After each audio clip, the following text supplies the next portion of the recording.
Welcome back, everyone. We're in week 2, module 2. Most of you, I think, have been able to successfully log in and access the course. As always, we want you to feel free to contact. We're available to help you with tech support in every way that we can. We are looking at email, phone call as a kind of a first tier, followed up by a more intensive phone call with some hands-on remote desktop help. And finally, if nothing else works, you're welcome to come in for a one-on-one session while we walk you through it on site here.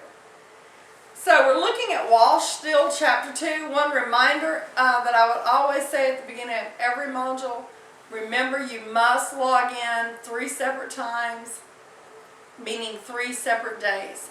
That is our attendance policy. That gets you through the class successfully.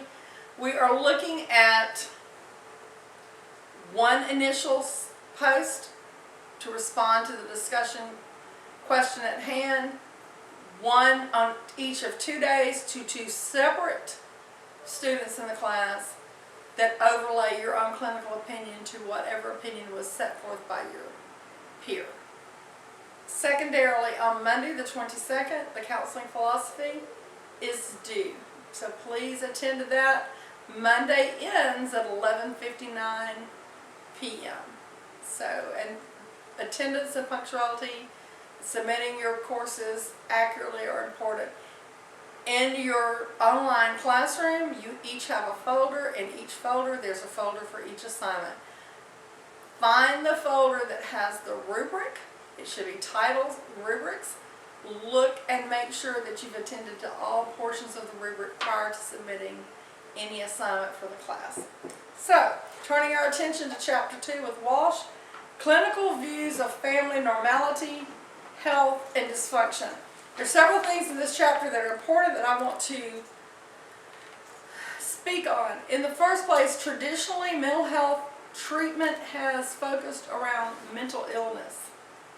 And normality or mental well-being has simply been defined as the absence of symptomology.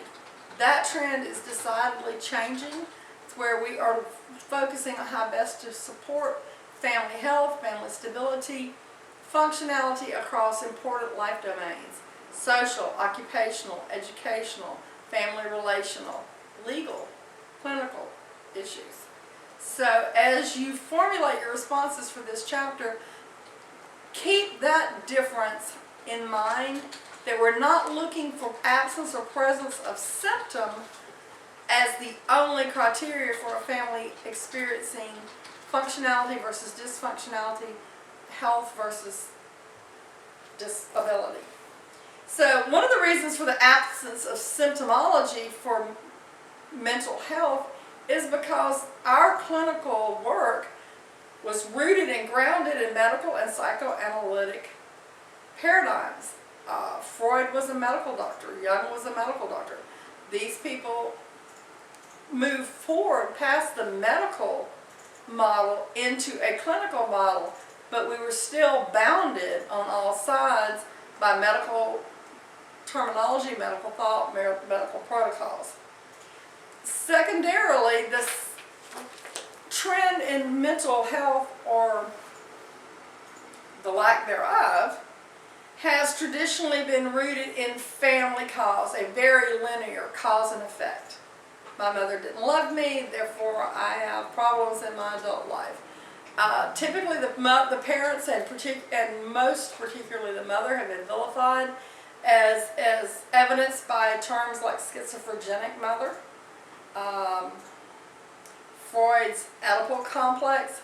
All of these things have pointed to a finger of blame toward bad or inadequate or inept parenting as the precipitator for mental illness in adult children. Much of that is also changing in that our clinicians have realized that you can have very functional, very prosocial, very well adapted families and parents and still have one individual member of that family with difficulty. So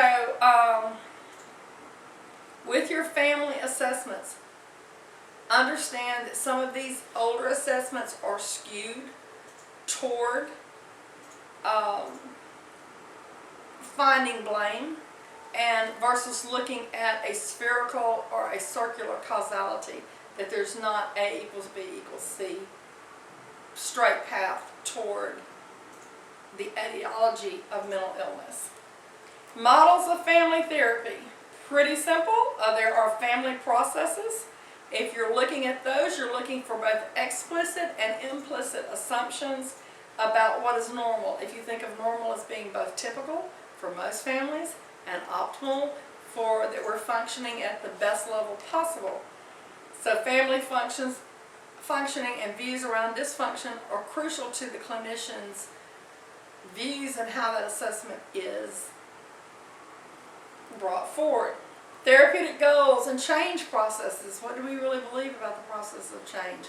The agencies of change, how people change. Do we really ascribe to Prochaska and DiClemente's stages of change? That we bring 30% by our therapeutic alliance, the client brings 40% by extra therapeutic factors that we discussed last week, 15% for installation of hope, 15% for theories and techniques. So we're looking at those things. Once you've decided where you stand as a clinician in these crucial issues, then we can begin to see how we can overlay foundational theories into our work with families. The structural model, Mnuchin, 1974. Mnuchin, like many of his peers at the time, saw people with chronic, persistent, severe mental health issues, like psychoses, prior to even maybe a diagnosis of bipolar being presented, families that have schizophrenia. Looking at those families, he directly challenged the myth of who is normal. The idealized that a normal family is non-stressed, that they do not have stressful issues. Mnuchin says no, that's not accurate, that they become unbalanced, that all families have to function through various life tasks, referring back to Erik Erikson's psychosocial stages, where each stage of life has a particular task. Mnuchin said that as we go through the family life cycle and stages of development for a family, that there are going to be stressors. Dating is a stressor. Marriage, becoming a couple is a stressor. The first baby, children going into school, children entering an adolescence, children launching, couples living alone again after 20, 25 years, retirement, facing old age, and how each family is able to fluidly or smoothly or functionally move through those processes define normality. Despite all of that, you can have a family who had difficulty at retirement, but had typically had no real bumpy areas or areas of their life functioning skills that required treatment until they got to a certain stage, adolescent, a child launching out onto their own, and then needed help. That does not make that family dysfunctional. It means that that family is going through a period where they've become unbalanced. If they've lost homeostasis, the sense of balance for themselves, then they need help from that period to go over, get past that transitional life stage change. One quote at the beginning of this chapter that I'm very fond of, it says, all happy families are happy in exactly the same ways, but every unhappy family is unhappy in a unique way. So keeping that in mind, and really that every family's journey is unique to that particular group. Mnuchin cautioned his therapist that he was training not to base judgments on family normality or abnormality on the presence or absence of problems of symptomology. He proposed a conceptual schema of family functioning to guide assessment and therapy. And he said basically that we need to be fluid. We need to have good boundaries, not so rigid that nothing can come in and out, the child cannot launch out on their own, not so fluid that anything goes. And symptoms are most commonly a sign of maladaptive reactions to changing environments or developmental demands. Any family is going to experience those things. Normal transitional strains should not be misjudged or inappropriately diagnosed as pathological. Looking at page 30, Mnuchin also looked at subsystems and alliances, what's going on in the family, that the family itself was a system. Within that system is the parental subsystem, and with the same two individuals, there's also overlaid on the parental subsystem the original couple subsystem. Each parent has a subsystem bond with each individual child and with all of the children as a whole. The parents as a unit have an individual bond to each individual child and to the children as a whole. Each sibling has a bond, good or bad, to each other sibling and then to all the other siblings as a whole. When you begin to look at that and look at all of those different interactions and relationships and how they overlap and how they influence the functioning of the family, it's easy to say that if one member is having problems, everyone in the family is having problems. Practicing from a marriage and family dynamic, in this practice, we require families to enter counseling in with at least with their children. Not with their adults that come in, but at least with their children. Based on this belief system that structural family therapy must be facilitated with the family as a whole. Looking at page 31, strategic, systemic, and just a sidebar, these theories are largely, they make up the large portion of questions on the MFT exam. So, matching the theorists to strategic and systemic, you need to know that the Mental Research Institute in Palo Alto, California, Jay Haley, Chloe Madonis, the Milan systemic therapist, those influenced this particular therapy model, strategic and systemic. Also seeing pathological symptoms, schizophrenic clients. Other therapists that you would want to be aware of are Don Jackson, Weekland,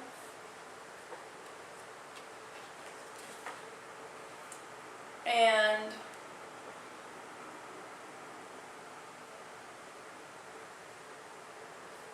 less so you would see therapist on page, let me be sure that I'm giving you the correct information. For the Milan therapist, you would see Boscolo and Chechen, Hoffman and Penn from 1987. So be able to differentiate those. Salvini and Palazzoli also would be connected to the Milan systems theory.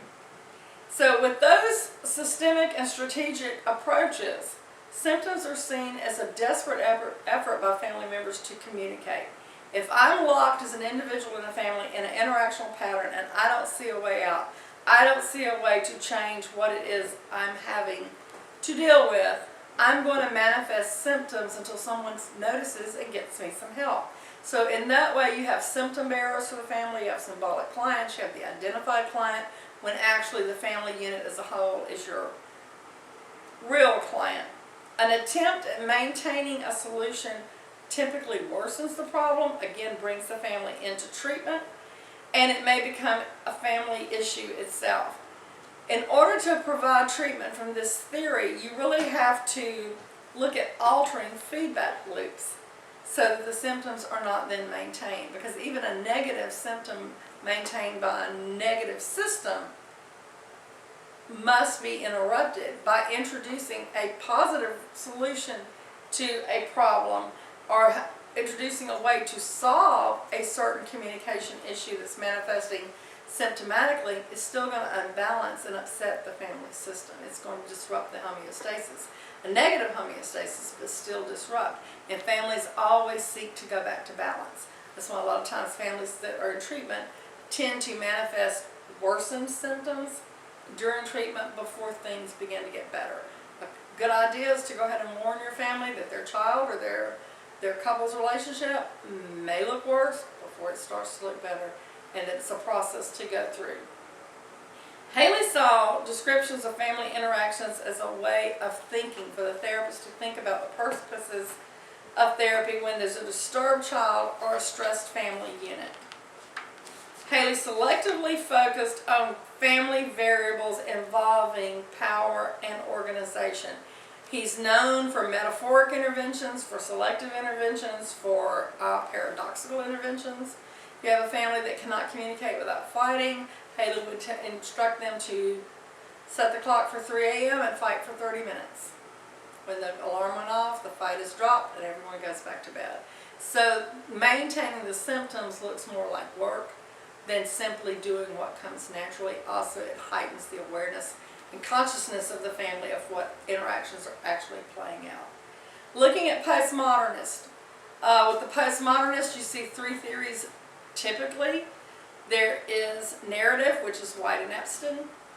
There is solution focus, which is DeShazer, and Insubird, which is feminist.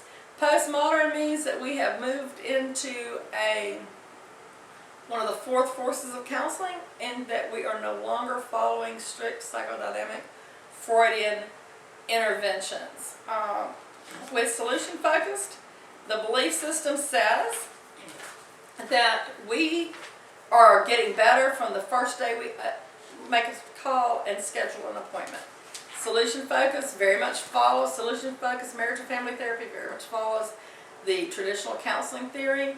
We're looking for short answers. We're always externalizing the problem. The person is not the problem is the problem. How is the problem maintained? The solution focused questions, the miracle question, what would your life look like? How would it be different if this weren't a problem? The exception question, has there ever been a time when this was not a problem for you? What was working then? The scaling question, 0 to 10, where are you at? So, falling from there into narrative, we all have stories. Our stories are unique to ourselves. They are constructed negatively or positively by the stories that are told to us by others, by the stories that we tell ourselves. Narrative therapists seek to deconstruct negative stories and help clients find positive re-stories. If you don't like the ending that you're facing, back up, change gears, let's find a different approach. CBT approaches. Meichenbaum is a name to associate with this, and it is very much still behaviorally oriented, positive and negative reinforcement, extinction, rewards, making an assessment of our cognitive schema, our attributions, our belief systems, capturing negative thoughts, substitutionary thoughts for more positive, more realistic thoughts. Psychoeducational or outgrowths of Freudian, Jungian, Adlerian therapy, still very much, pretty much very much the same as what you would see in normal counseling processes. If you are looking for a counselor in this particular intergenerational growth-oriented approach, from a psychodynamic view, it will be Nodge with the contextual approach. With the family ledgers, we're going to keep a list, we're going to keep a balance sheet of things you've done for me that were rewarding, things that you've done to me that were negative. We're going to understand that our alliances and liaisons in our family are both give and take. It's a decisional balance. And we are very much in a contractual situation with our family members. You do this for me, I'll do this for you. This was not just a contribution to the therapy. Don Ackerman in 1958 originally identified the symptom bearer as the scapegoat that brought families into therapy. So that might be something that you want to also understand prior to testing. Family processes and psychopathology are conceptualized in terms of interlocking parental and individual dynamics, loyalties, conflicts, transferences, countertransference. Bowen's model, Murray Bowen, is multi-generational, intergenerational. It's the family genogram, it's family patterns, family themes. Looking at how families interact. Are they healthy families have good boundaries? Unhealthy families tend to either be enmeshed and totally involved in each other's lives with boundary crossings and not the ability for an individual family to individuate and be their own person, or they've experienced such negative family issues that they are in distancing and in cutoff mode. Either one of those extremes is seen to be unhealthy and dysfunctional. The idea for healthy families is to raise children that can then go off individually, individuate, and create new families and raise new healthy children also able of individuating and being their own person. The genogram is extremely crucial into that theory in being able to track family patterns and themes across generations. Experiential approaches, Virginia Satir and Carl Whitaker, Gus Napier, that we experience manifest symptomology based on old pains. Despite our intent, and it is replayed in current interaction. It's kind of very much like a Gestalt mentality that we have unfinished business, or that couples bring old baggage into new relationships because those things have not yet been dealt with. Looking at challenges and opportunities for clinical practice and research. In this particular chapter, you are being encouraged to research and look into the Beavers model. That is going to come into the end of the chapter with your final paper. So please take an opportunity during this model to research and look into Beavers and see what family systems and relationships are assessed with Beavers. I don't want to do a lot of discussion about that since that's a final assignment. I do want you to do some outside master's level research based on that. If you look at page 42 and 43, there's a really nice table of the major models of family therapy that go from the title of the model, who the theorist was, view of normal healthy functioning, view of dysfunctioning, problem-solving approaches, and goals of therapy. So I would encourage you to look into those as you go. Page 44, training experience with non-clinical families. That's kind of a misnomer in that how many non-clinical families do you have? If you believe that normal families and families experiencing symptoms versus healthy, functional families and families that are less healthy, that are experiencing more dysfunction, are on a continuum, and that no family is always fully functioning, fully healthy, and that hopefully that there are areas of functioning and health with even troubled families. If you begin to look at it from that and think about training counselors, a counseling training program needs to have a broad enough and diverse enough population for the counselors who are supervisees and trainees to see families across that continuum. Trying to normalize family distress. It's really difficult when you think about families who come in to see us and the first thing they feel is that they are so lacking, that they fail their children, they fail their marriages, fail their partners.